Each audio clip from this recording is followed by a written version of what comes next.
Kaunihia mai ngā me mo te hapuri kei te mihata ki a koutou i kareke o poto mo tātou. Kareke mo te kaunihia. E ti atu nui tōnu ko mātou i noi atu nei ki a koe. Te tau mai te māramatanga ki a mātou whakariti mō tēnei rā.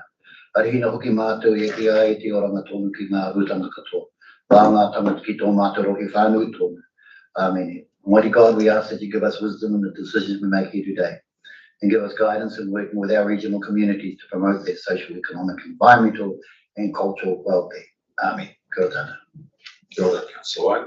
Councillors, members of the public, could I remind both councillors, staff, and members of the public that this meeting is to be live streamed, recorded, and will be made available on the Bay Community Regional Council website following this meeting. I also remind you that as all those present, the local government decision-making affords no protection to councillors, council officers, and the public for comments made during the meetings that are subsequently challenged in a court of law and deemed to be slanderous. Apologies, we have apologies from Councillor Brunning. We have apologies for an early departure from Councillor Stacey Rose. Welcome, Councillor Rose on Zoom. I'll move the apologies be sustained. Councillor White, all those in favour say aye. Against, carried. Thank you. Public forum. Councillors with us at the public forum today, we have Nick Tate and Roger Lincoln, both from Dairy NZ. And the presentation today, which has been more than an ordinary public forum, but I thought it was important, will be on the presentation made to the Crown on He Waka Eke Noa, which is dealing with the greenhouse gas emissions. I'll ask Fiona to introduce it as to the relevance of this topic to councillors here today and staff. Morning, Tato councillors. You will be aware of this program as something that we've looked at for a number of years and is linked to our climate change impact statement, hence the importance of the presentation today. He Waka Eke Noa is, we're all in this together. It's a partnership with Māori industry and government to reduce agricultural emissions. The key date for this work is 2025, so there's an enormous amount of effort that's going on. This is part of the presentations that we'll be providing over the next few months that are linked to your climate change impact statement. Thank you. Well, welcome, Nick, and welcome, Roger. Councillor Thurston. Chair, as we know, understanding orders, there's a time limit on forums, yes, public sessions, so we're going to dispense, hopefully, with standing orders and afford these gentlemen. It's a pretty important subject for us, I think. Yes, we did. Thank I you. thought I covered that off in terms of this is not going to comply with the 5 or 10 minutes, so at the Chair's discretion, Thank you. we'll deal with the presentation. Welcome, gentlemen. Thank you all. Yeah, we have about 15 minutes of presentation in terms of information for you guys, and then we're open for question and answers for Roger and myself following that. My name is Nicholas Tate. I am a lead advisor in climate change at Dairy NZ, and I'll let Roger introduce himself. Yeah, good morning. Roger Lincoln. I'm a principal policy advisor here at Dairy NZ. And I'll just try to share the presentation with you now.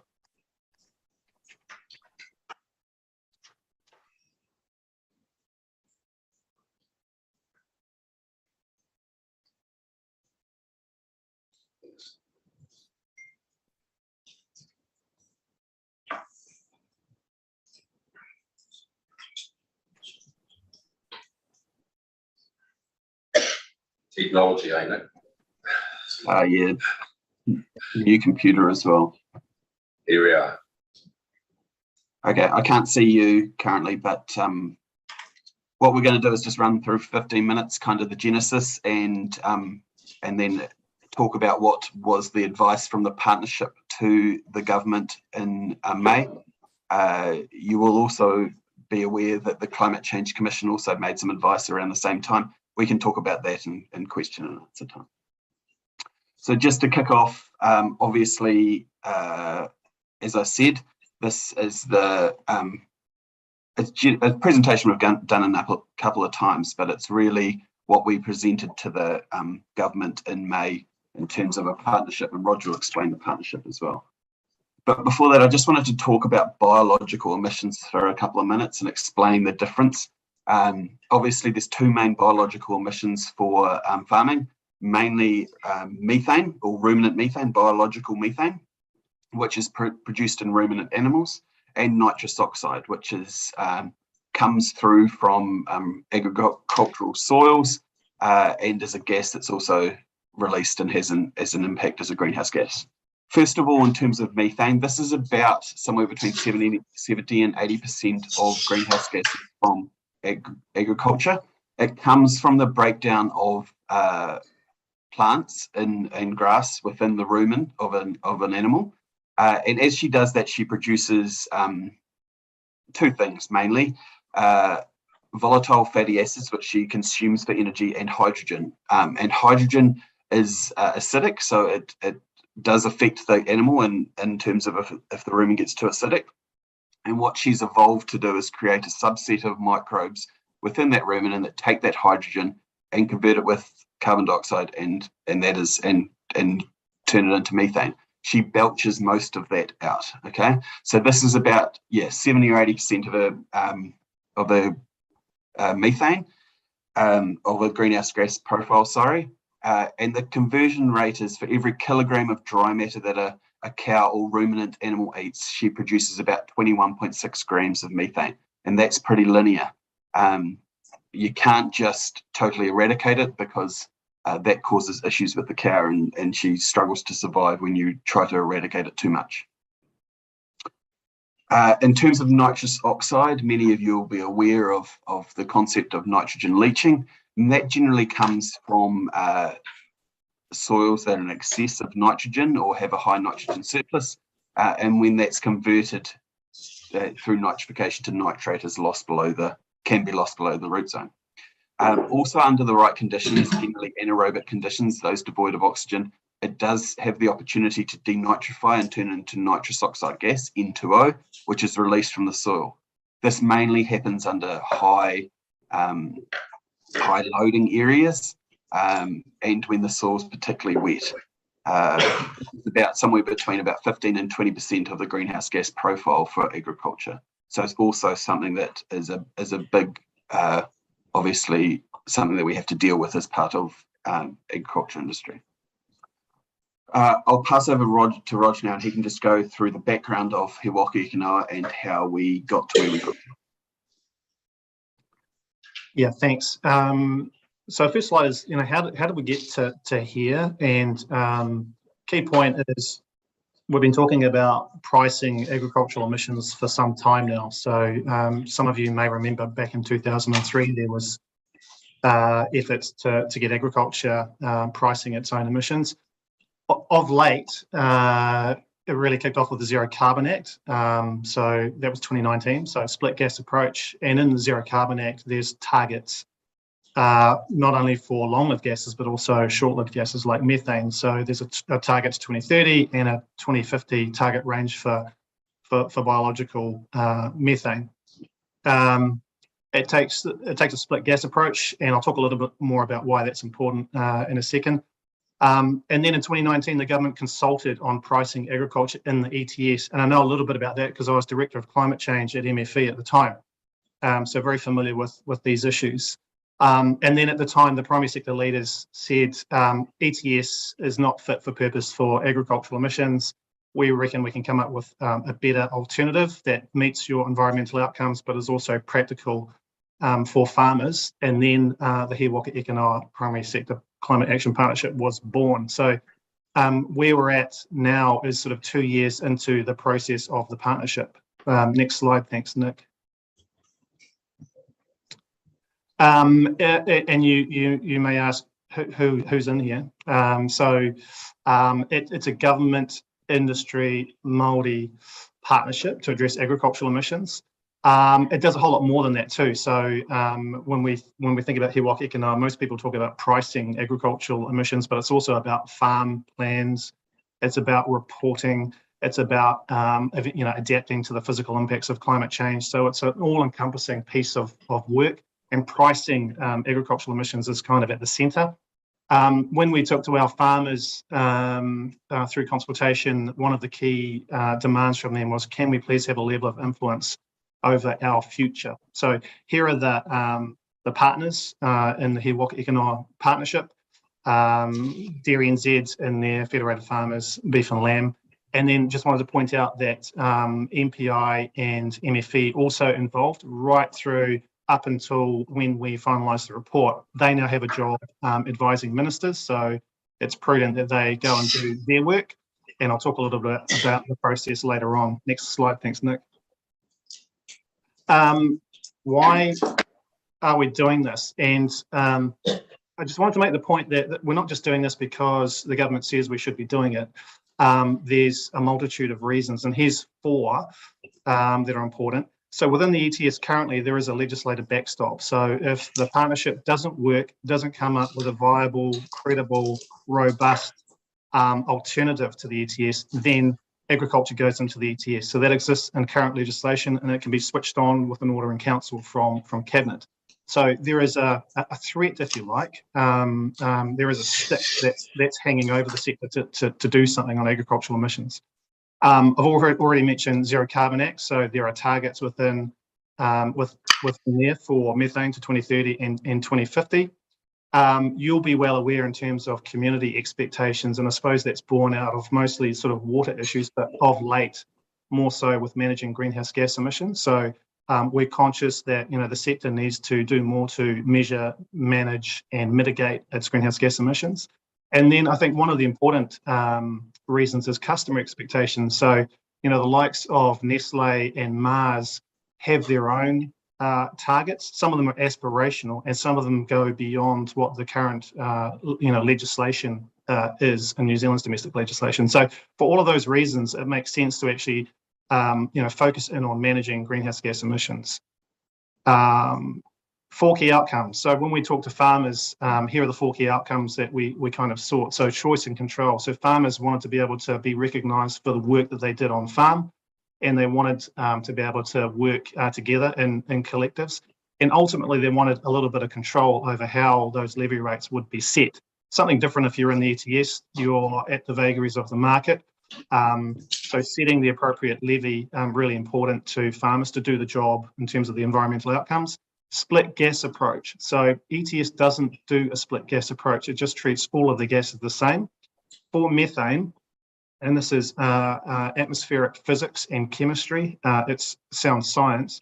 Methane is different from those long-lived gases. So long-lived gases need to get to net zero by mid-century, but methane only needs to reduce and stabilize. So it's a flow gas as opposed to a stock gas that accumulates in the atmosphere. It breaks down very, very quickly. So if you turn it down slightly, you actually have a cooling effect. So treat it differently is the demand there.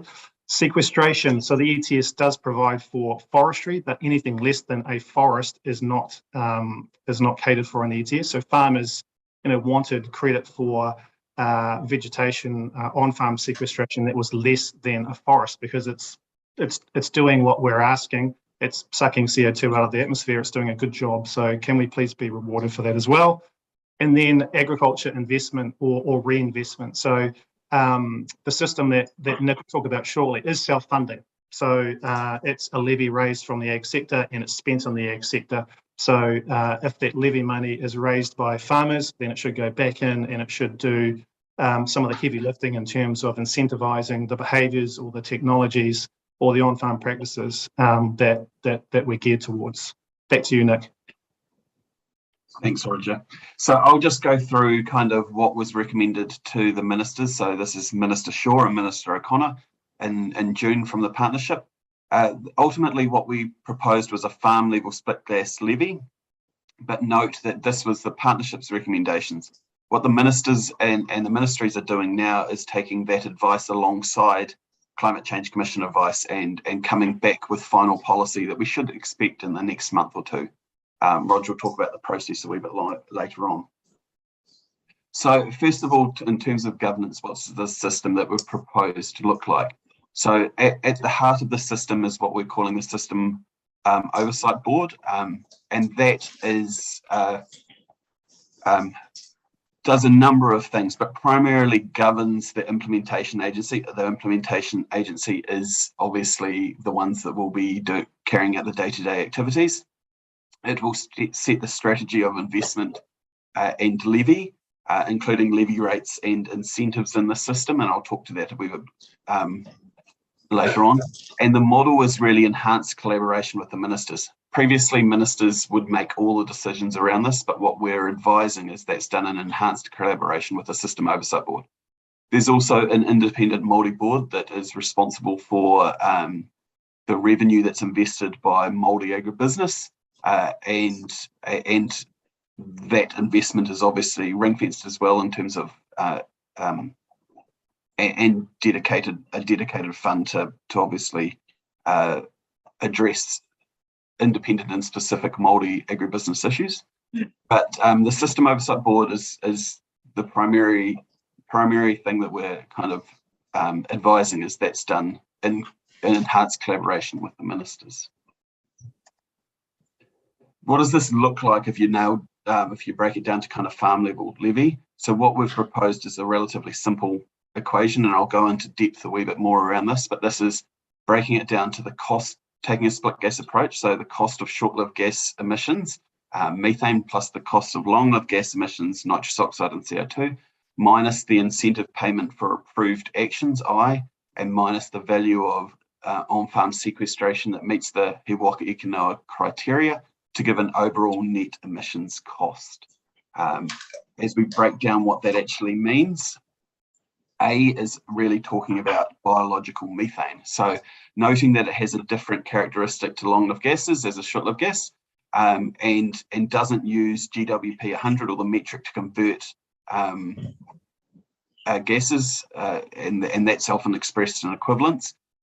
So treating it as the weight of methane independently to base that on the latest science that talks around flow versus stock gas, and recognizing that it does not need to be reduced to zero. It only has to be slightly reduced and stabilized. There's also some price ceiling signals that we've recommended to ministers to ensure some certainty to farmers in this uncertain period. In terms of B, the long-lived gases, as longer-lived gases, it does make sense to use GWP 100 as the metric, so using CO2 equivalents. Initially, what we've said is the price of long-lived gases should be tied, should fund sequestration and incentives and R&D administration within the system. So kind of think of this one as the bigger kind of funding mechanism for sequestration. And what we've said is that we need to have a bit of a look at the strategy around the direction of long-lived gases, because currently it says net zero by 2050. But as we know from a biological system, you can't reduce everything, so you're going to have to offset some part of that. In terms of incentives, it's really a discount on A and B for approved actions on farm that reduce emissions, and that's some of the things that are available now, like coated urea, low emissions or protein feeds, some genetics that are coming to market. But there's also inhibitors that are coming to market as well that will be part of this brief when they're available. How do we set those value of incentives? It will be done by the System Oversight Board based on the cost of what it costs on farm to implement and their emissions reductions associated. And think of this one as providing some money back to farmers to help with reducing emissions or incentivizing actions on farm that reduce emissions. And there's going to be a review in its effectiveness, i.e. if it's not as effective, then the value will have to increase. If it is effective and we get towards those targets that we're looking at, closer to 2030, then that can also be reflected in the price. Sequestration has been a really interesting one for the partnership, primarily because it is very difficult to account for on-farm sequestration in a robust and a method. And remembering that the ETS already exists for large-scale foresters and exotic forestry. If on farm there is a woodlot or a forest that meets that threshold of an NZ ETS forest, then that's where it should go. We don't want to duplicate systems. This is about recognising and rewarding farmers for on-farm sequestration that doesn't meet those thresholds. So first of all, a couple of concepts. The concepts of additionality. It must be genuinely storing carbon, i.e. have a woody mass to its basis over a longer period. It can't just be something that converts like grass or things like that. And then there's also a criteria that's been set out by He Waka Eke Noa in terms of two categories, cyclical and permanent. As you can see there, cyclicals for those areas that might have that woody mass, but also be in a situation where it might be felled and replanted over a longer period cycle. Permanent is for indigenous forests pre and post 2008, different rates obviously for different periods there, but due to their maturity, and also riparian areas on farm. This is a very simplified look at sequestration, and I won't go too much deep into it because it's quite a complex area. Back to you, Rog, just to finish up for us. Yeah, thanks, Nick. Two more slides. So I thought it was important that you just kind of see the comparisons. So it's just a simple traffic light system, and it compares agriculture in the ETS as it's currently written into the legislation, so the government backstop, versus where the partnership has kind of landed. So a few criteria down the side, and I'll just quickly run through them and just highlight some of the aspects. So if we think about administration and setting this up, obviously a farm level system is going to be far more expensive than processors or processors, dairy, meat in the ETS. So a little bit more expensive, hence, red in the He Waka Eke Noa option versus green in the New Zealand ETS. Similarly with complexity, ETS is very simple, and a farm level system is a little bit more complex, a little bit harder to get your head around. Fit for purpose is a big one. So particularly split gas. So bundling all of those greenhouse gases together when you have a temperature target, and remember we have under the Paris Agreement temperature targets. In our own domestic legislation, there is a temperature target. And so if you want to measure how well you're going against temperature target, then you need to separate those gases. There's some really good articles in the Nature magazine on the latest science on the difference warming methane relative to long-lived gases, which I'd recommend. In terms of incentivizing actions, ETS is pretty blunt. He Waka is a little bit more sophisticated. In terms of sequestration, you wouldn't get any credit for that on-farm sequestration if it wasn't forest, but in He Waka Eke Noa you do. In terms of profitability, there's no free lunch. So in both schemes, there is a financial cost which needs to be met. In terms of investment and revenue, the ETS has changed in the last wee while, so you'll be aware that there is a fund that's generated from the ETS, which is revenue, and the government apportions money to various projects and programs. In He Waka Eke Noa, all of the money would go back to the sector. In the backstop ETS option, there's no guarantee that any of that money or all of that money would get back to the sector. And then in terms of the split gas approach, which I've already talked about, the ETS bundles everything together on a CO2 equivalent basis. He Waka Eke Noa separates methane from all of the long-lived gases. Next slide, thanks, Nick. So here's just the timeline, just to remind you in terms of where we're at. So the partnership put its recommendations in May, and then ministers are mulling that over at the moment, and officials. And then most recently, the Climate Change Commission advised the government on a few things. So on assistance to the sector. So it tested, whether the sector would need assistance to transition, and the short answer on that was yes. And then how that's devised is to be decided. And then they also looked at readiness, so how ready is the sector? And they said, if you're wanting to start on the 1st of January 2025, start simple and then build it more complex. So we think, the sector's ready to go. And then the Commission also looked at the He Waka Eke Noa recommendations as well. And there were two areas where the Commission thinks a little bit different. Firstly, in terms of nitrogen fertiliser, they said, we reckon that could go into the ETS and sooner than 2025. And of course, the nitrogen fertiliser greenhouse gas component is only about 4 or 5% of nitrous oxide emissions, so it's quite small. And then in terms of sequestration, the Commission said the on-farm sequestration, that's complicated, that needs some more work.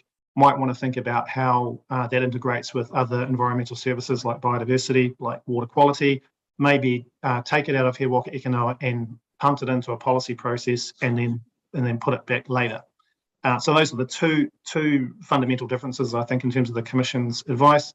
Endorsed a farm level pricing mechanism, endorsed split gas. So really happy with what the Commission's come back with, and we're just sort of testing the two issues that they think differently on.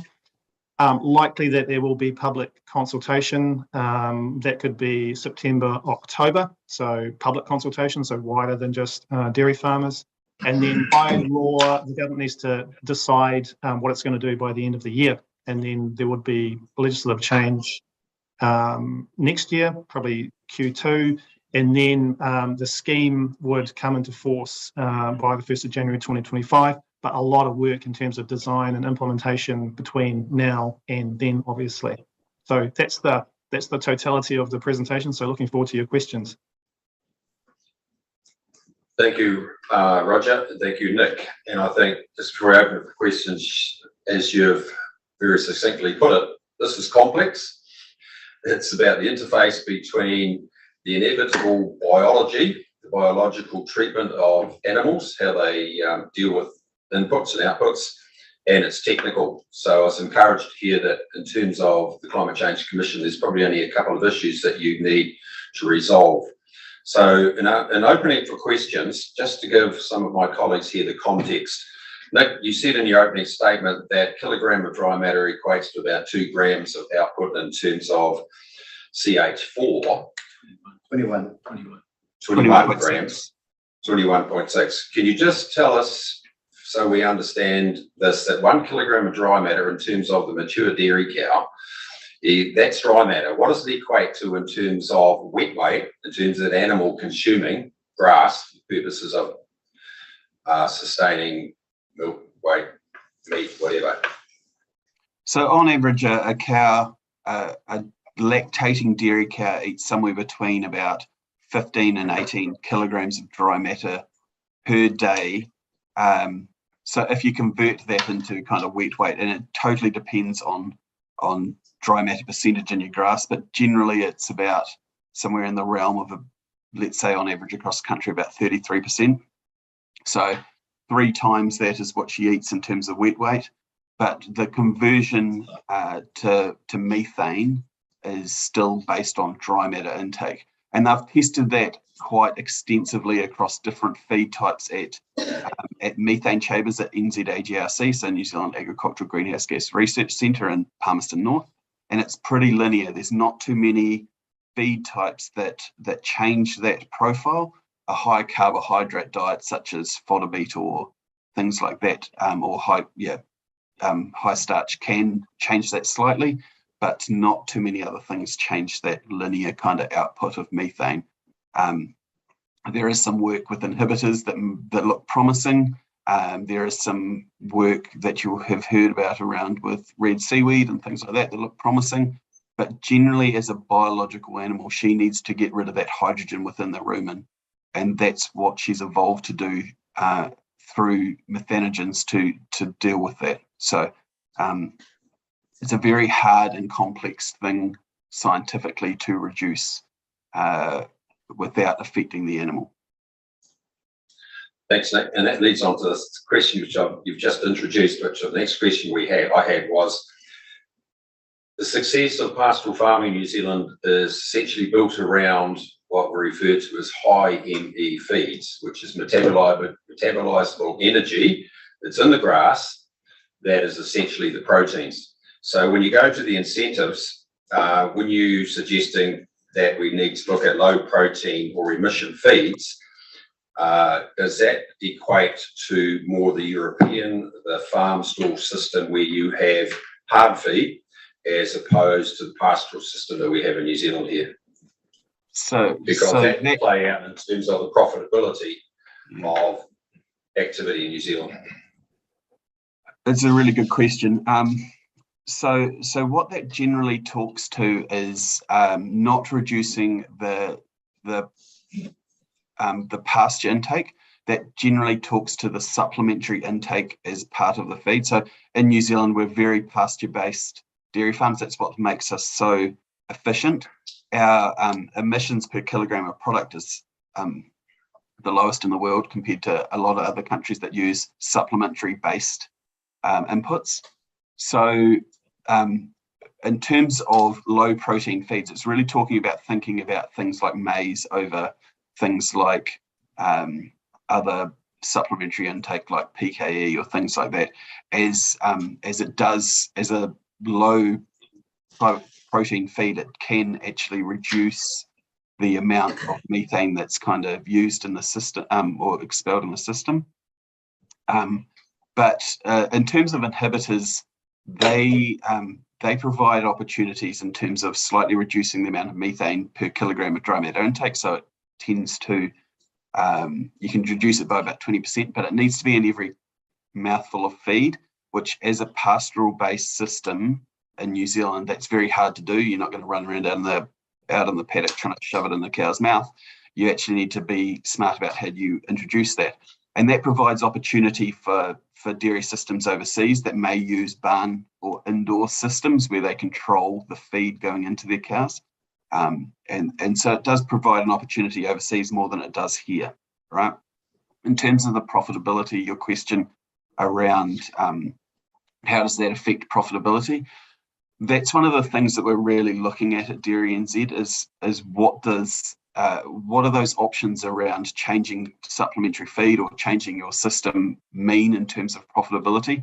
And there are some wins that can be achieved, but as a pasture-based system, that really is only small scale around the edges. The big efficiency that we have in terms of dairy systems is from our pasture-based systems. Thank you, Nick. Councillors, open for questions. Councillor Clark, Councillor White.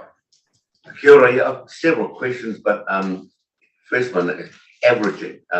Where are we with in terms of the emissions running as a blanket cover or an averaging or per farm?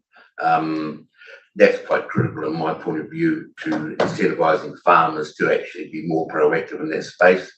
Second one, I'll run them all together, is last week, and I think you partially answered it, the seaweed people were actually berating your particular forum for not paying enough attention to their product, which they say offers a significant sell to New Zealand dairy.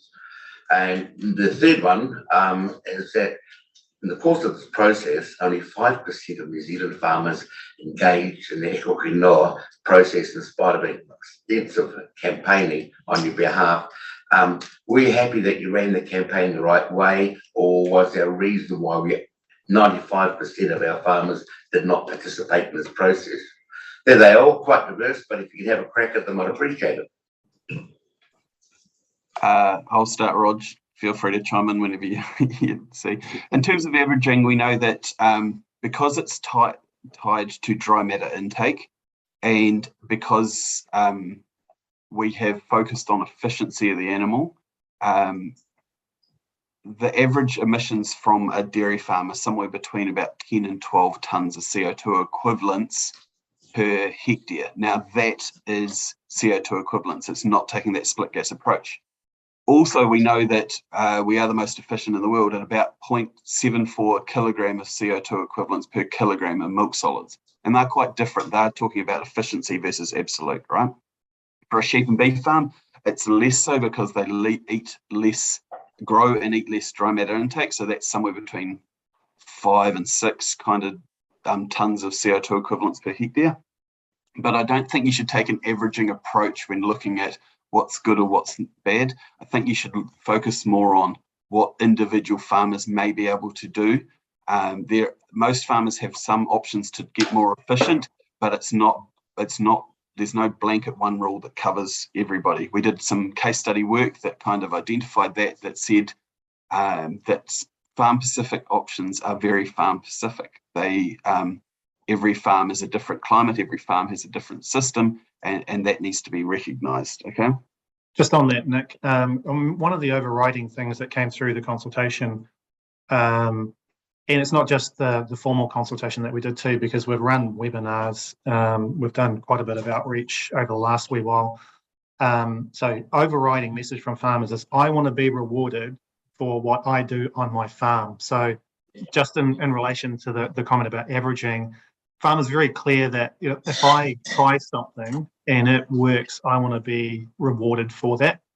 And conversely, right, if it doesn't work, I'm up for being you know, charged for that. So, you know, when it comes to mitigations or management practice, farmers very, very clear that I don't want to be averaged, right? I see this as a good thing to do, and I want to be rewarded for it. So, you know, just making the point that farmers want to get down to what are the emissions on my farm specifically, and can I please be incentivized to do different things and be rewarded for that effort. Sorry, Nick, you go on to the seaweed people. Yeah.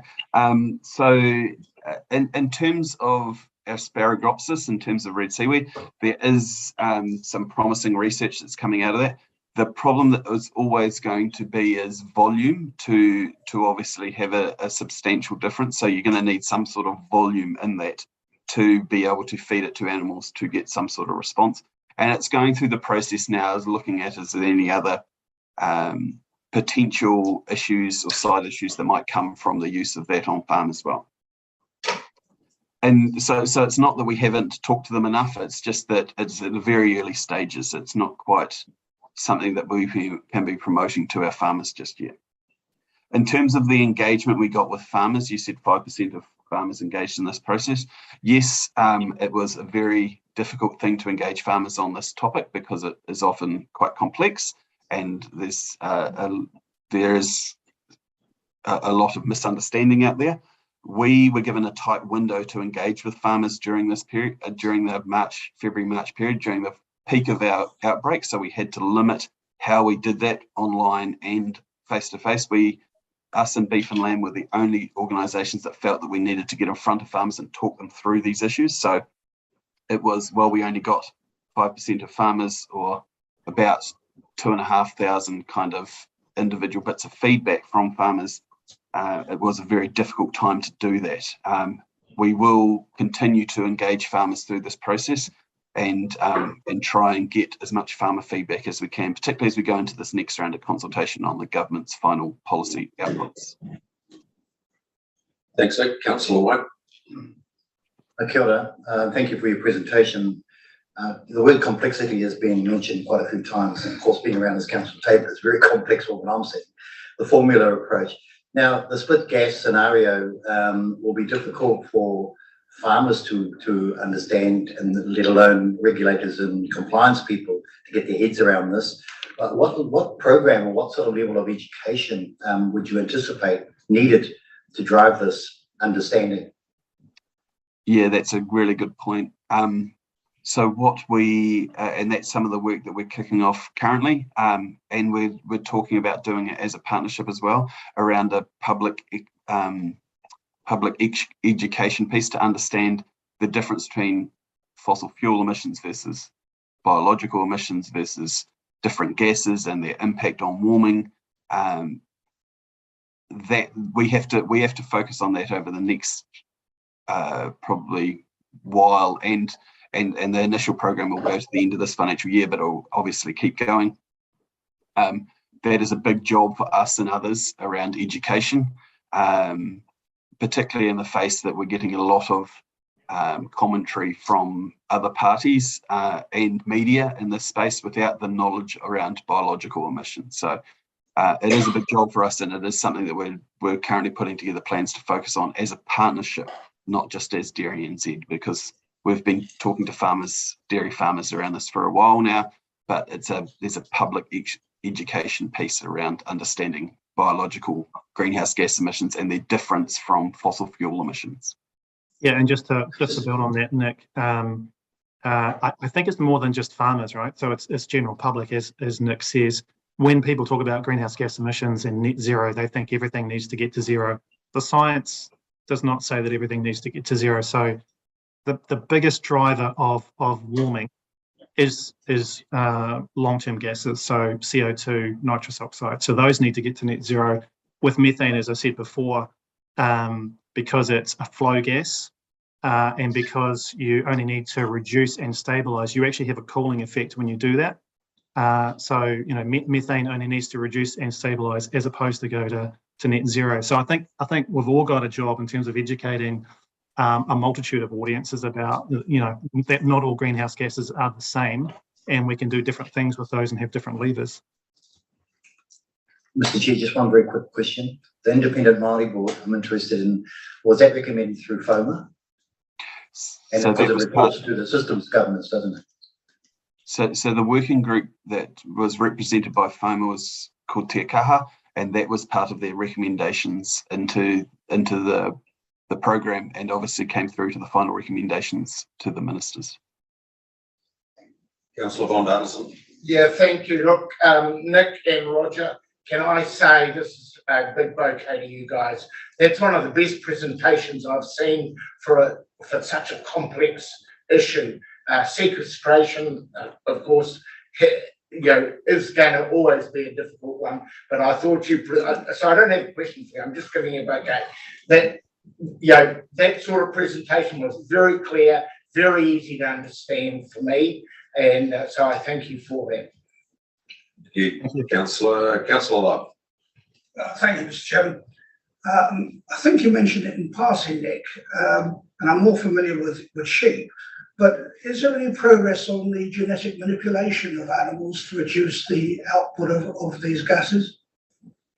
Yeah, so through the NZAGRC, the New Zealand Agricultural Greenhouse Gas Research Centre, they identified a few years ago that different sheep produce different amounts of methane, and they actually found divergent lines, and some of those divergent lines produce less methane, about 5%, 5 to 10% less methane per kilogram of dry matter intake. Generally, the genetic markers that came from that were a slightly smaller rumen and a slightly faster throughput of dry matter to achieve that. And then Beef and Lamb and AgResearch and others have started breeding rams from those divergent lines. So it is an option that it will be coming to market for sheep and beef, particularly sheep farmers, to be able to breed from these divergent lines and slightly reduce your methane. There potentially might be other consequences that are associated around that in terms of live weight and things like that.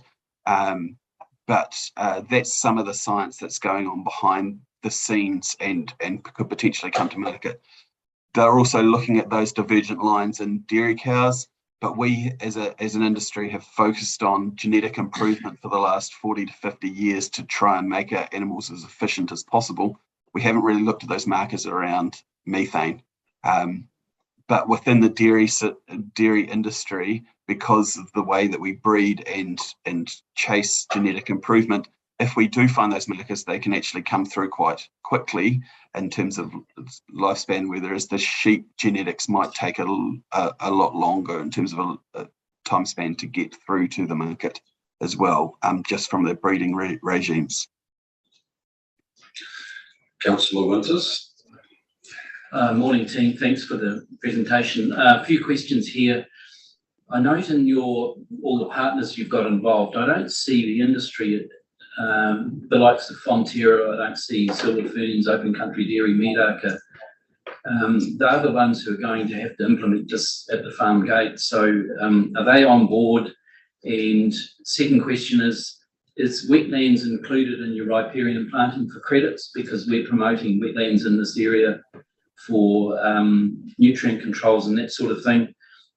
And the third question is 500 cow dairy farmer, have you got a ballpark figure about what the average cost of this is? Because that's what's going to be when the rubber hits the road in terms of the cost per farmer, because that's the one they're going to worry about. Over and I'll let you tackle this one, Rog. Yeah, so in terms of Fonterra, like the dairy processing companies, yes, they have been involved. So on the list of LIGO's decans, so the dairy companies. So yes, have been involved since the start of it, been active, understand it. And I think like the only other comment would be, they get it from a customer perspective. So for us, we think about government regulation and legislation, but they're thinking about customers and the Nestlés and the Marses and what they're demanding. In terms of wetlands, Nick, I can't remember. Yeah, so wetlands are an interesting one because they obviously you're using them as a system to take nitrogen out of water. That is obviously denitrified and can turn in a small part to nitrogen, to either nitrogen gas N2 or nitrous oxide N2O, which is a greenhouse gas. Nitrogen N2 is not a greenhouse gas. They also break down plant matter as well, which releases some methane. So it's assumed that they're a net balance in terms of what comes into what goes out in terms of greenhouse gases. It's not that the Hewaki Kanoa program doesn't think that they're a good thing to do, and that some of that biodiversity and water quality co-benefits. It's just in terms of greenhouse gas emissions, they're kind of that net balance or neutral. So they're not included in the framework of sequestration. The plants around that meet the criteria around a wetland are potentially that part of that riparian area that would be counted as well. So yes and no is the answer, I guess. There, it's a bit confusing.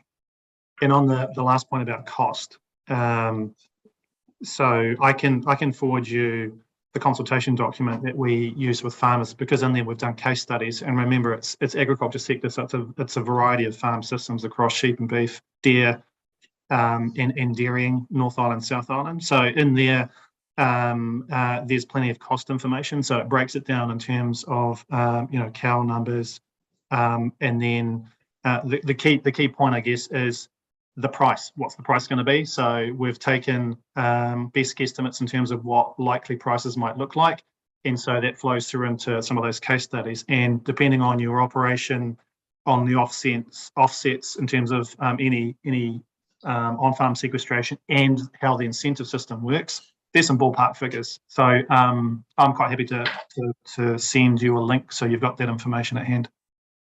Thank you. Right. We'll bring it to a close. So thanks, Nick. Thanks, Roger. This has been a very informative introduction to this complex issue. Just a couple of comments, because I know people will move quickly to, the genetic selection, genetic modification. As you well know, this is a really complex science debate that plays out not only here in New Zealand. Some of our international trading partners have a different approach in terms of to genetic modification of different species, but we should be under no illusions that genetic modification selection is a slow process. And in doing that process, you have to be careful that some of the traits you might pursue don't leave behind traits that you may well want, because you have to avoid the risk that by the time you realise you've lost something, it is really hard to get back. So those are comments from an experience point of view. In terms of the interface with regional councils, as you know, we're a regulator, and the topic you've put on the table today is essentially one that will be captured, enforced, monitored through, which has yet to be signed off, which is the Minister O'Connor's wish to have an integrated farm plan. So this will play out in terms of that integrated farm plan. So I think we have to be measured in terms of the way we capture it in that farm plan, in terms of where it eventually ends up. Hopefully it'll be done in modules, because this is about integration. And I take on board the comments that some of my colleagues have made of the success of this. Out of the necessity will be, there needs to be significant engagement, not only with people in the regional sector as councils, but also across the pastoral community, who are the individuals that we interface mainly with. And there will be need to be a really good communications module put in place. So I'd encourage you to keep up the dialogue with the regional councils through regional sector. and look forward to this issue progressing when the government makes a decision in terms of the final position they want to adopt. And thank you very much for your time. Thank you. Thank you, guys. Okay, see you, Nick.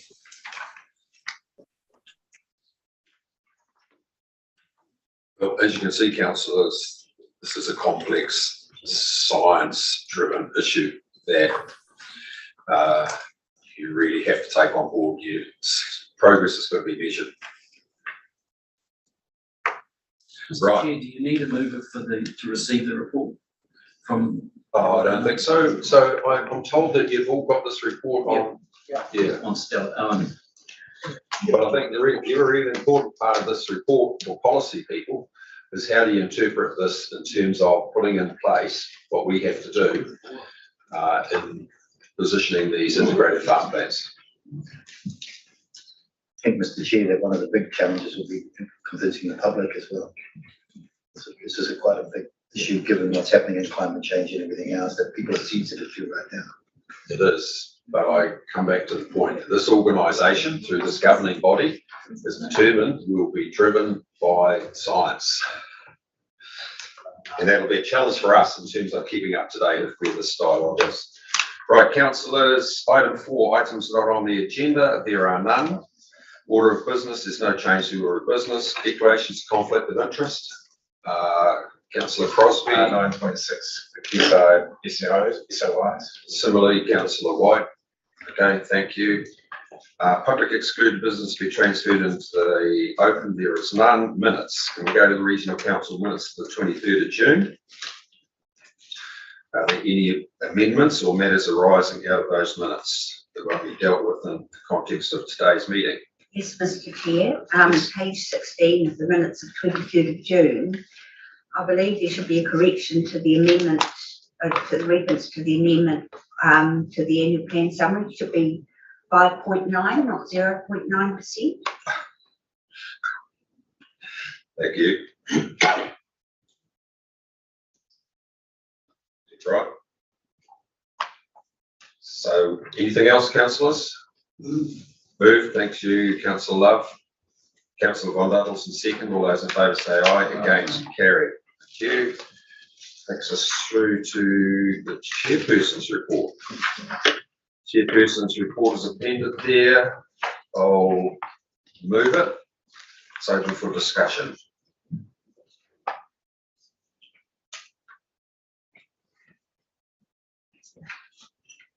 Councillor Thompson. Yeah, Mr. Chairman, just very interested in the regional sector tour that took place prior to the local government conference. Are we going to get some further information on that? Because it looked like a very interesting agenda.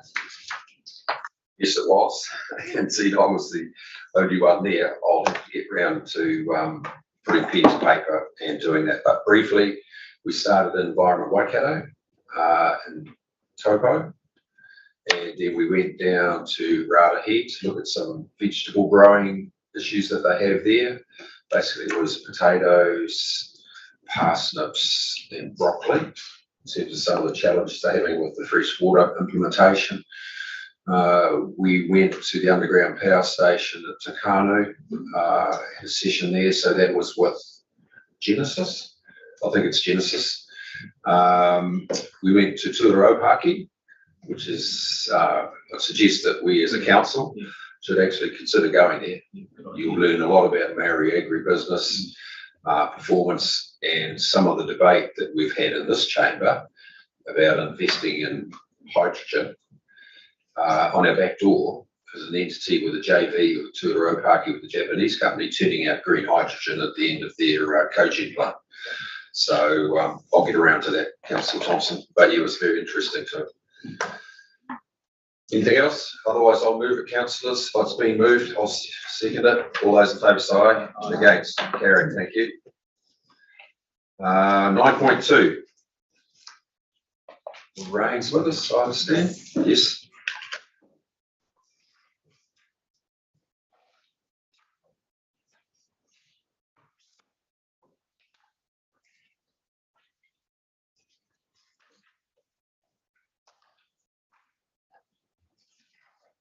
Thank you.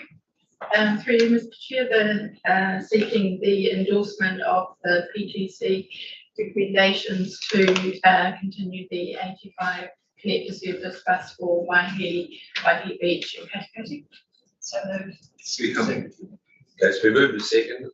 Just a couple of questions from me. Maybe I'm a bit slow today, but under 112 financial implications, it says there that this, in terms of financial implications, this budget continues over the 10-year plan, increasing with inflation.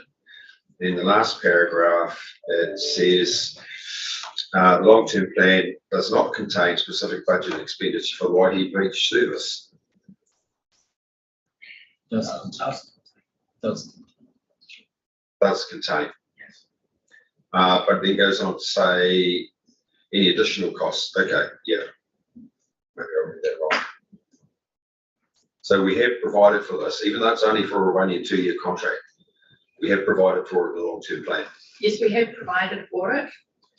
There is a renegotiation of the contract based on the 2 weekly service that's now being provided. It's just changed a little bit since the original provision service. Okay, thank you. Right, it's been council on these. Just a question. You mentioned that there is some overlap with the Waikato Regional Council and the service they provide through are looking at. What is the certainty that level of certainty you have that we may get some funding through from them to help defray the costs of this in the future? And if so, what is the likely timeframe for that? It's very early days, not high certainty at this point in time. And I can't comment on the timeframe, sorry.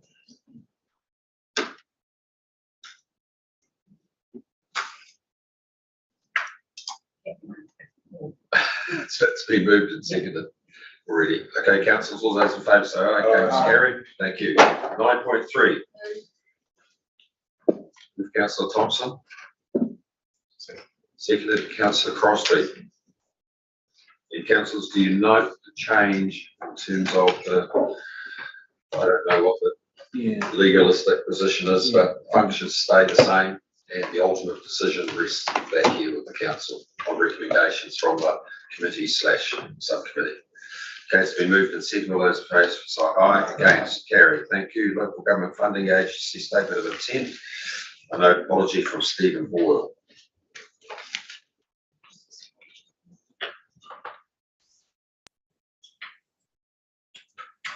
Okay. Sorry, getting ahead of myself. So we're dealing with 9.4, Local Government Funding Agency. Mr. Butcher. Good morning, councillors and chair. You've obviously got the SOI in front of you. Did you want me just to briefly go through 5 or 6 slides on the presentation for you, or do you want to just go straight for questions? Take us through your slides. Okay, I will do that. I will get up there now. I will share my screen, technology permitting. Hopefully in front of you, you can see a Bay of Plenty Regional Council Yes, you can. update screen. Okay, great, thank you. Good. Okay. Just really wanted to point out the fact that LGFA's commenced operations in, I think, December 2011. So we've been going for 10 years now, but really wanted to acknowledge the support of Bay of Plenty Regional Council. You are an 8.3% shareholder in the agency. That's the second largest after the Crown, with 8 other councils. You are a guarantor of LGFA. You've got currently borrowings of around about $190 million from us. You've been a member of the Shareholders Council, which is a very key part of our governance structure from day one. and Kumaran is currently the chair of the Shareholders Council. So look, we do want to acknowledge the relationship that we have both with the council and also with staff. Look, LGFA is still doing what it was set up to do, and that is to provide the cheapest source of borrowing for councils, to provide certainty of access to markets for councils, and to provide long-dated funding for councils as well too. We have now 75 out of the 78 councils in New Zealand as being members. We're expecting Dunedin and Southland Regional Council to join us by Christmas, so that will leave only the Chatham Islands left as being a member. The Chathams have actually been approved by the board, but effectively they've not got sufficient debt to come and join us. We have around 80% market share of council borrowing in the country. When you exclude Auckland, we're up over 90% of council lending. So very, very strong, I suppose, market share from us. What that also means is, of course, is that when councils are borrowing, they are typically using us. So over the past year, we had a record year of lending, as there was a record year of borrowing from councils. So $3.3 billion of councils borrowed in CCOs through us. That was up around about 16% over the prior year. And then just the other key features on that slide there in terms of the last year to 18 months now, we've launched a number of new products. So now CCOs can lend or can borrow directly from LGFA. Invercargill City Holdings Limited is the first CCO to have done that in the past year. We're providing standby facilities to councils now, which is cheaper than their bank facilities. And we've had a really strong focus on sustainability within LGFA. Councils can now, for eligible projects, they can borrow under a green social sustainable lending program, and we will provide a 5 basis point discount on loans to those projects that are eligible. And then Three Waters, I will talk briefly about Three Waters later on. In terms of the financial performance, you can see over the last 10 years in the dark blue, we've had a steady increase in operating gain. Right-hand side, shareholder equity. Basically, your investment in LGFA 10 years ago, shareholders' equities has gone now from 25 million up to over 100 million. So the councils really achieved a 4-fold increase on their investment over that 10-year period, as well as obviously receiving a steady dividend flow all the way through. Total assets are increasing every year as council borrowing increases. Importantly to note, 2024, the day of the Three Waters transition, LGFA should currently have at that stage, we're forecasting around about $17.8 billion of assets.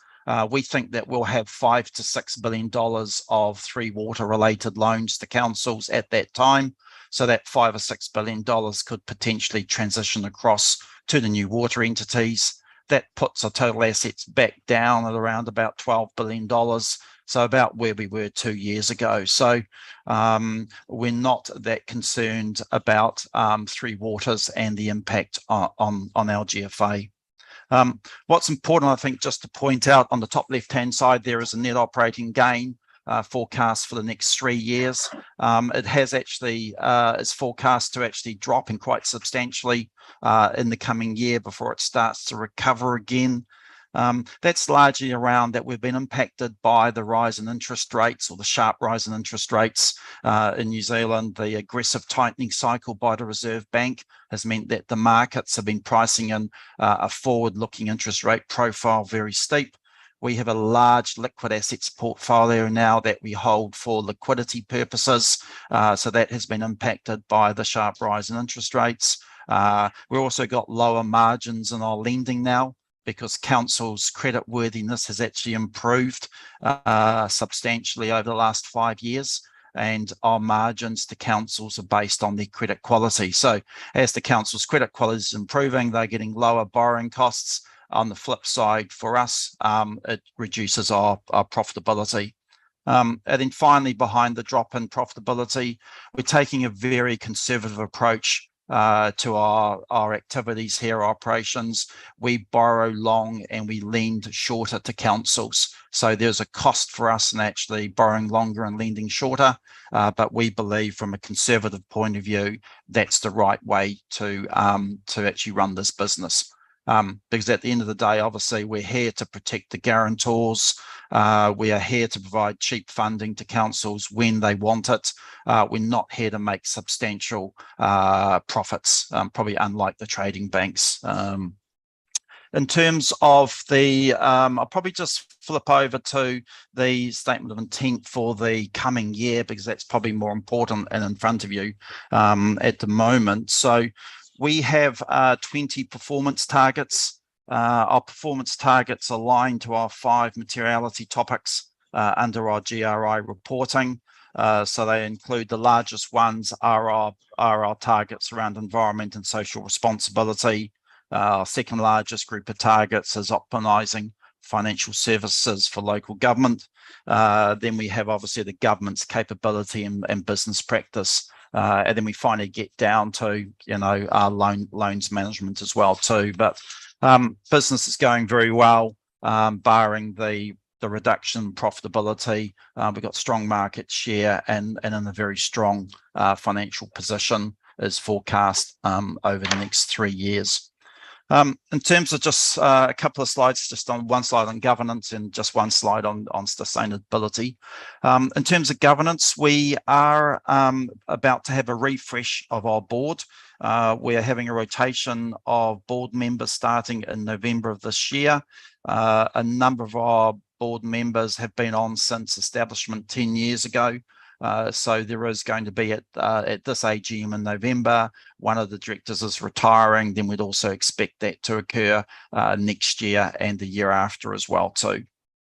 We've established a future director program and we've had one future director appointed to the board for an 18-month term going forward. So that's really pleasing to help assist with the development of staff within the local government sector. In terms of sustainability, sustainability is very important to us. At a board strategy day last year, there's only 2 topics on it. One was 3 waters and the second one was sustainability and what we can actually do to assist councils in achieving their sustainability targets. We've taken 2 approaches to this. One is internally. We have achieved net carbon zero certification. We've appointed the head of sustainability. We have a sustainability committee established, which has got 4 independent external members, and they're there to advise the board and management on everything to do with sustainability. We have established, as I said, a lending program to councils. So there is a financial incentive for councils to identify projects that meet our criteria. If they meet the criteria, then they get a discounted margin. We've actually now got 3 councils have actually come through our Green Social Sustainable program. Hutt City Council has just recently achieved approval for their Nainai swimming pool. Wellington City Council with the Takina Event Centre and Conference Centre has been approved. And then the Greater Wellington Regional Council's flood mitigation work on the Hutt River has also been approved. Those 3 projects, I think, have got a value of a lending value of around about $500 million. And we've got another project in the pipeline. Typically, these projects are going to be green buildings and then possibly flood mitigation. There might be some social borrowing projects, possibly in the social housing space. But we think that most of our loans to councils will be around the green borrowing categories. And then finally, just on 3 waters, I'm just wary of time for you. Look, LGFA has no position on the merits or the costs of 3 waters. We've said, look, we're here we're committed to assisting our council members and central government to get the best outcomes once the decisions have actually been made. We are having a lot of dialogue with DIA and with Treasury on the debt of the Three Waters entities, and particularly around the transition of debt from councils to the new entities on 1 July 2024. We're also obviously having discussions. It's been minuted in the cabinet papers. Central government has asked what LGFA could do to also be a potential lender to these three water entities going forward. So we're working with DIA and Treasury on what that would actually mean for LGFA in the sector. No decisions have been made yet. There's still a lot of work in progress to be done, but rest assured, anything that we do or potentially do with the water services entities will require shareholder approval before we can actually do anything as well too. So with that, Mr. Chair, I'll pass it back to questions. Thank you, Mark. Outstanding presentation. Councillors, any questions? Councillor Neese. Just a comment. I just want to congratulate you on your sustainability initiatives, and particularly your objectives and measures that you've put in your SOI. I'll be recommending that Keystone, our investment entity, looks at those. So thank you. Yeah. Okay, thank you, Mark. Okay, so I will send through a copy of the presentation too for distribution. Thanks very much. Thank you. Got it. Moved. Councillor Winters, second to Councillor Neese. All those in favour say aye. Okay, it's carried. Thank you. Now we'll get to Poplas. Apologies from Mr. Boyle. Kamaran, are you fronting this? Mark?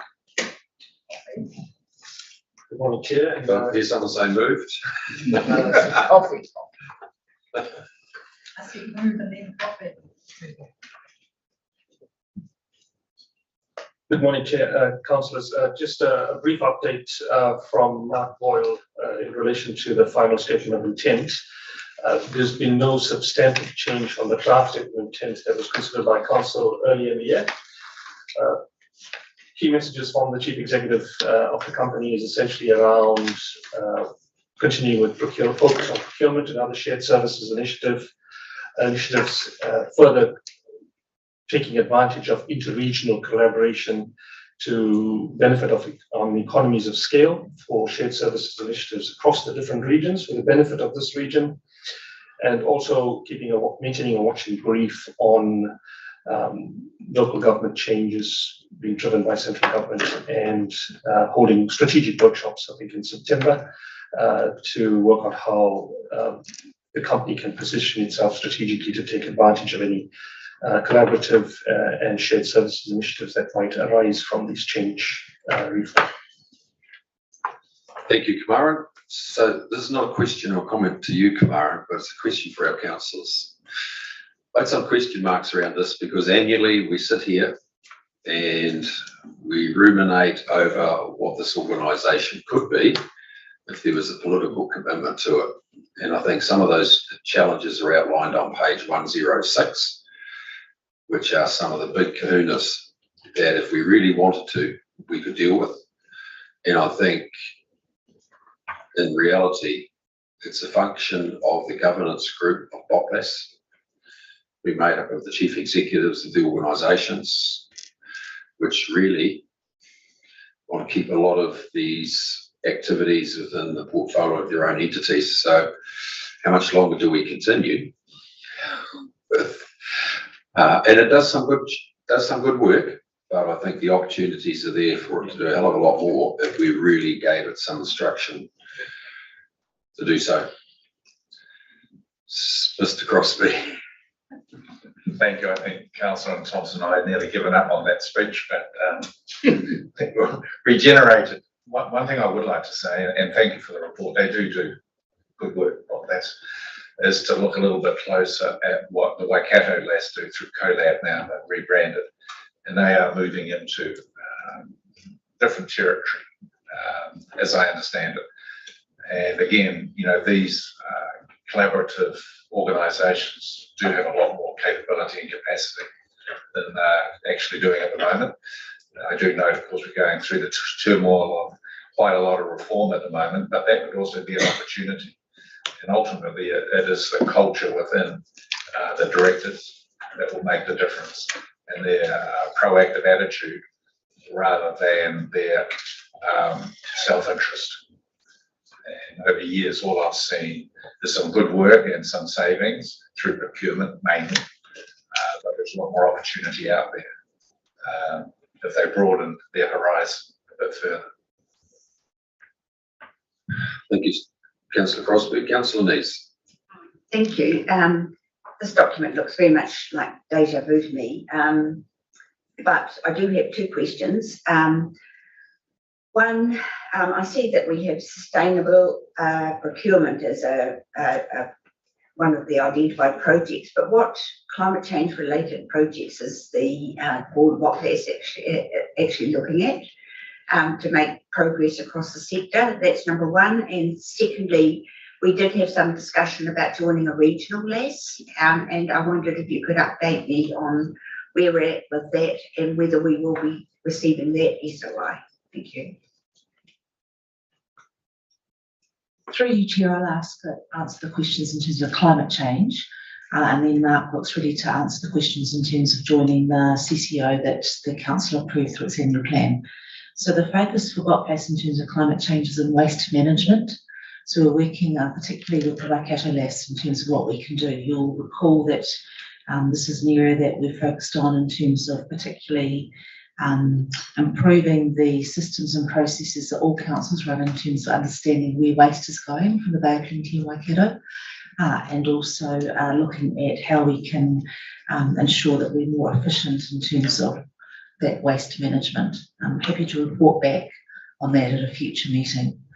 I also think that that sustainable procurement is being driven out of Bay of Plenty Regional Council, so we're supporting Wetlands in terms of that work. And finally, to support Wetlands, this regional council has now got the staff located in this building, so that reduces costs for Wetlands. Through the chair, in regards to joining the regional local authority shared services, we've completed the consultation on that, and you decided to join and delegated to the chief executive to authorise all legal documentation in that regard. The commercial team has currently been working through the various shareholder agreements that are required to make sure that all the due diligence has been completed and we're completely comfortable with the terms and conditions. Once that process is completed, yes, you will receive the statement of intent. Councillor Thompson. Yeah, Mr. Chairman, I'd like to add an additional recommendation if in fact the recommendation is adopted, and that is that a presentation on the strategic direction of Wetlands be given to the next council meeting. I'm happy with that. The debate may well follow that, as opposed to taking a more aggressive stance in terms of a recommendation coming from today.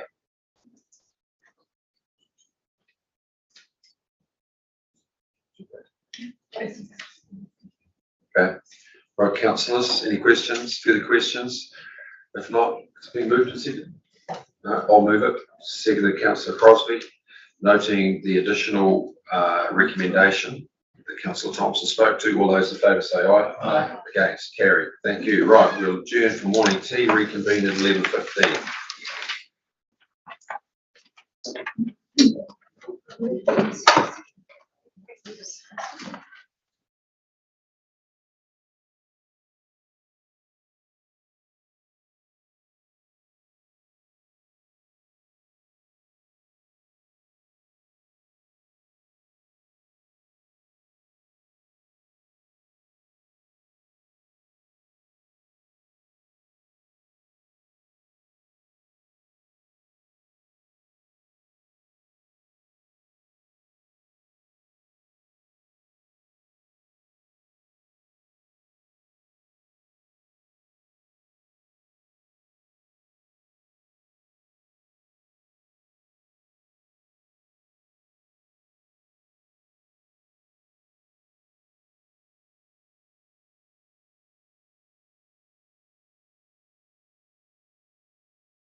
Thank you, Mr. Chairman.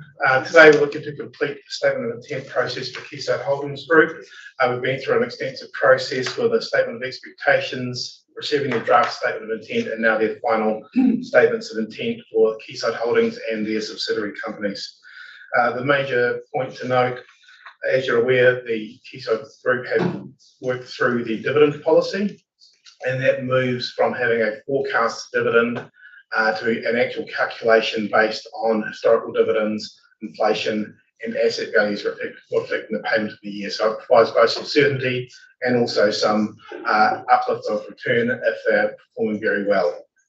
That's the major point to note. Happy to take any questions. Thank you, Mark. Questions, councillors? Councillor Winters, then these. Thanks, Mark. On page 131, I note the distribution to PPS holders of Sorry, David. Distribution to PPS holders from 6.7 million to 12.1 million on page 131. The return to the PPS holders is reset every 3 years. The next reset is due in March next year, and that is the increased amount. And in all the statement of intents, the kiwi fruit, it just talks about 8 orchards for the JV between us. Do you know how many canopy hectares of kiwi fruit that is? I'm sorry, councillor, I don't know that off the top of my head. I'll get the answer and come back. Find that out. And the other one is the Lakes Commercial in Rotorua. There's 2 sites. One is our headquarters at council headquarters, and the other one's on Old Taupo Road. I'd be interested to what that one on Old Taupo Road is. Don't know it. It is the Ford dealership. It's the new one. Ah, okay. So we're a JV with that one. And I think there's another question, but I'll come back to it, Mr. Chairman. I've got to find it here. Thank you. Oh, there it is. Page 154, Mystery Valley Road, Paengaroa, the area of land for forestry and agriculture. It's just got it down. It's 280 Mystery Valley Road. Do you know what size that forestry block is? Come back to Again, I'll come back with the answer on that. 200 hectares. There. Councillor Lees. Thank you. I just think this is a step change in the SOI. You know, it's much more informative, much more attractive document, but I do have a couple of issues. But I'm not suggesting any formal feedback. It's more comments, perhaps for staff and for our directors. One is that I found the explanation on the distribution policy actually quite complex and hard to follow, and I'd like that clarified for me at some point. For example, it talks about the inflation adjusted historical distribution portion being adjusted. So, for example, does this mean that this will be adjusted by 7% if this is the movement of the CPI in 2022-23? So I'm just not sure how that works. And also, I don't understand the comment on page 109 where the value of the port investment is normalised to adjust returns against the NZX 50. What does that mean in reality? If the port has a great deal of the NZX tanks, does that mean that the port's value and the returns that are estimated to come back to council are downgraded? So I think we need a little bit more of an understanding of what this actually means in reality. So I'm not suggesting you give it to me now, but just at some point, whether or not it's just with me or with other councillors that would like to understand that, that would be a request. And the other comment really is picking up from my comments on the LGMA SOI and their very good objectives and measures for sustainability. I really encourage Quayside to look at those and consider how they can actually move the needle on sustainability within their portfolios. I know that there is a process whereby Keystone does a biennial review and compares itself against other big investing entities, but I think that LGFA is one that's leading the pack. And I would really like to suggest that Keystone takes that seriously. And then my other question, and I don't know whether anybody can answer me here, whether it's one of our directors can. What is the process for replacing Scott Hamilton on all of the subsidiary boards? Is it automatic substitution by a new CEO, or a transition, or a new selection process? Mr. Crosby. Through you, Chair. That matter was discussed at our last board meeting last week, and a paper was presented, and there is a proposal for replacements to all those. We're just probably waiting for confirmation until the new CEO is on board and has some input into that, obviously. So yes, there is a plan in place to replace them. And that is with staff or members of the governance body or externals? Just on that point, the new CEO's forfeit is on October the 20th, was it? October the 20th. And we are looking to have it here in the chamber somewhere, yeah, potentially here. Thank you, Councillor White. Kamara, some of the questions Councillor Nees asked, are we at liberty to give her an explanation now?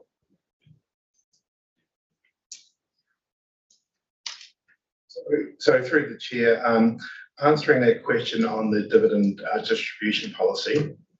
So there are two parts of the calculation.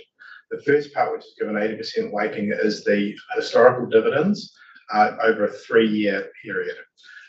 It's been reset based on last year at the moment, so it's based off last year's, this coming year, then it'll expand to 2 years to 3 years. Each of those historical dividends are inflated by the CPI to the current year, i.e. last year's dividend will be inflated by the 30th of June inflation figure, 6.9 roughly percent. So inflation growth is automatically built in on that portion. The other part you asked was about normalising of the port value. One of the issues they have when they look at their investments as an endowment, they don't have a lot of discretion about how they invest in the port or the amount they hold in the port, and its return profile provides a relatively low dividend yield, but it's had a lot of capital appreciation, so it hasn't put them in a position to pay the same ratio of dividend on that asset value. So what they do is try and get the equivalent value of investment that would return a similar yield. So look at a 10-year historical return on the NZX and change the port value to reflect what value of investments would have achieved that return. So if the port achieves a really high return, yes, we get a higher return through council. If the NZX tanks and the port return stays the same, there's a much smaller effect because it's a 10-year average, and we expect some up and down over that 10 years. But if the underlying return on the NZX over 10 years goes down and the port performs the same, we will get a small increase in return. I guess what I would appreciate is at some point we get some scenarios because we do rely so heavily on our Keystone dividends, and I would like to know under what circumstances do I start to get worried. Thank you. So if I can help Mark, put simply, isn't it a function of the dividend policy is a factor that's dealt with internally by Keystone, as opposed to the fluctuation of the market capex of the port within a year, which is the return on assets or return on the dividend. There's a specific calculation that is used, which relies on both the market value of the port and the historical 10-year dividend and the return on investment. So I understand the calculation, but I can put together a few scenarios showing the various movements on that and the historical. It's a relatively simple exercise to put together some parameters on that. But the point I'm making is this is not an issue for the port. This is an issue for the way that the dividend distribution is calculated within Keystone. Correct. And the major driver is the market capex movements within a year. And you're saying that amortized over 3 or averaged over 3. Mr. Clark. Yeah, actually, probably yes, a political statement, probably from a retiring councillor, but under page 7, social responsibility and collaboration, I'd actually like to take to task the statement that Keystone is committed to championing responsible investment that explicitly acknowledges environmental, social and governance factors. One of the things that's become really aware, and I've been made aware of, that in the context of the Whakatane district, there is not 1 cent of Keystone money in that place. There is not 1 cent of Keystone money in Kaurau, and also last year earlier on when we presented them with an opportunity to actually honour that social commitment in terms of buying a radiata forest that had a dual purpose, it was declined. It continues to cause grievance, and Doug, it's going to bite you on the arse in this election. You'll still get through, but people feel let down. Cheers. Thank you, Mr. Clark. But I'm not too sure where's the investments in Huakiwi with Te Tumu Pairo. No, but there's more than that. There's some over here in on Matakana. I'm not too sure that you're sure they haven't got some in Te Teko? In Portuguese, we do. In Portuguese they have one in Te Teko? I'm just asking Keystone directors. No. I'm not sure. No, that's Middlebury. We don't have money in that. Okay. Right. Mr. Von Dadelson, then Councillor Thompson. Yeah, just when we think of Quayside, I think we've got to go big picture and just appreciate how much money they filter back through this council. So if you're thinking that Quayside itself might not be investing it in Whakatane, that's one thing, but this council certainly is and has spent a lot of money, and I think it's not prudent to blame Quayside for individual investments within Whakatane. I think you'll find the whole of the Eastern Bay has been very well resourced in recent years by this council, and it's swings and roundabouts, 1 year in, 1 year out. But yeah, I'll say no more. Both these sentiments have been reflected to me recently by the current mayors. So, Councillor Thompson.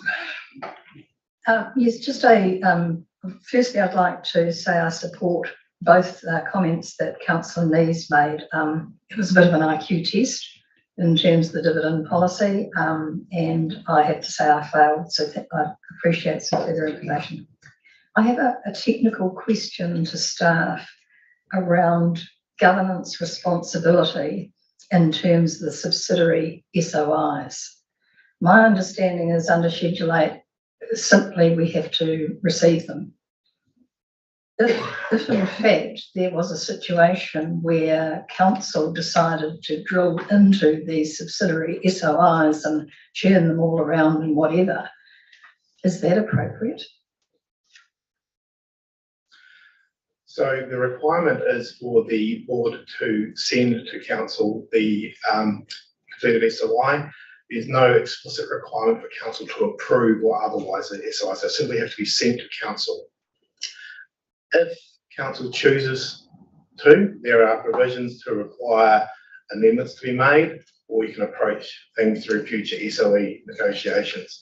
This is one of the issues we've talked about with Scott about, how far do we really want to go into separate SOIs versus having a rolled up view to the council parent. So yes, you are able to go into the subsidiary SOIs. I suspect the question will become, how much information do you really have on those, or is it a better place for the Keystone board to go into those? I'd like to suggest it also raises the issues of governance accountability. And I'd like to be very, very clear that it's Keyside's business and not the council in terms of subsidiaries, but maybe that's something the new council can have a further debate and discussion on. Thank you. Thank you, Councillor Thompson. No further questions. I'll move to receipt. Mr. Chair, just to pick up on what Councillor Nees said about the LGFA sustainability approach, we'd be happy to table that for consideration, Keystone. Yeah. Thank you. I've moved the adoption of the report. Seconded, Councillor Von Dadelson. All those in favour say aye. Against, carried. 9.7. If you move, Mr. Chairman. Councillor Winters. Can I ask a question in terms of, for me personally, mine was down 10K compared to the previous year because of all the Zooms we've been doing in the past 12 months. I'd be interested to know the total reduction in councillor related expenses across the board for the last 12 months compared to this year last year. Through you, Mr. Chairman, I'm happy to say there's a savings of about $52,000. And that's been made primarily from the travel time and mileage. Thank you. Great. Mr. Von Donaldson.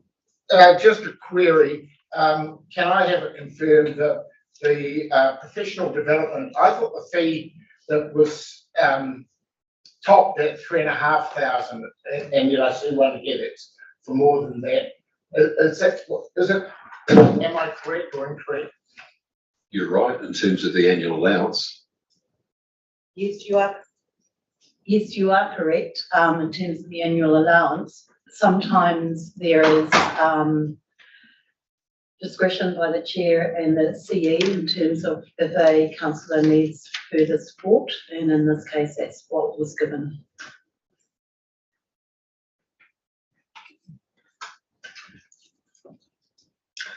But I think the question Mr. Von Donaldson's rightly asking is there is the term professional development as opposed to, well, referred to as pastoral support. And we've categorised those for the sake of this report into, we've combined those both. Happy, Mr. Von Donaldson? Well, I understand. Okay, thank you. Councillor Neese?